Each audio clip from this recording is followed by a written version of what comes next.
The Dutch slave coast refers to the trading posts of the Dutch West India Company on the slave coast, which lie in contemporary Benin, Togo and Nigeria. The primary purpose of the trading post was to supply slaves for the plantation colonies in the Americas. Dutch involvement on the slave coast started with the establishment of a trading post in Offa in 1660. Later, trade shifted to Oudar, where the English and French also had a trading post. Political unrest caused the Dutch to abandon the trading post at Oudar in 1725, now moving to Jakim, at which place they built Fort Zeelandia. By 1760, the Dutch had abandoned their last trading post in the region. The slave coast was settled from the Dutch Gold Coast, on which the Dutch were based in Elmina. During its existence, the slave coast held a close relationship to that colony. History. According to various sources, the Dutch West India Company began sending servants regularly to the Holland capital of Alade from 1640 onward.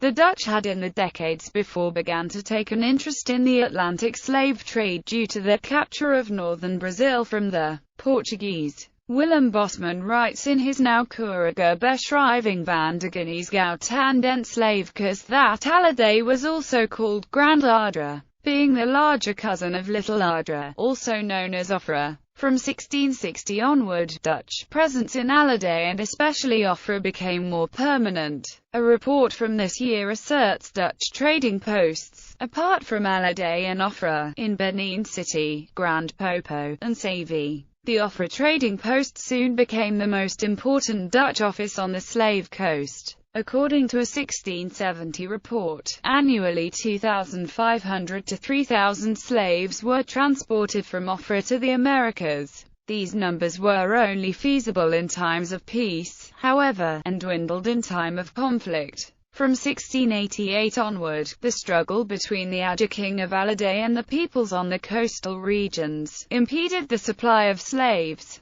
The Dutch West India Company chose the side of the Adja King, causing the Ofra office to be destroyed by opposing forces in 1692. After this debacle, Dutch involvement on the slave coast came more or less to a halt. During his second voyage to Benin, David van Nijendale visited the King of Benin in Benin City. His detailed description of this journey was included as an appendix to Willem Bosman's nauwkeurige beschrijving van de Guineas Goud den Slavekist. His description of the kingdom remains valuable as one of the earliest detailed descriptions of Benin. On the instigation of Governor-General of the Dutch Gold Coast Willem de la Palma, Oudar was also the place where English and French traded slaves, making this place the likely candidate for the new main trading post on the slave coast. Political unrest was also the reason for the Oudar office to close in 1725. The company this time moved their headquarters to Jakim, situated more easterly.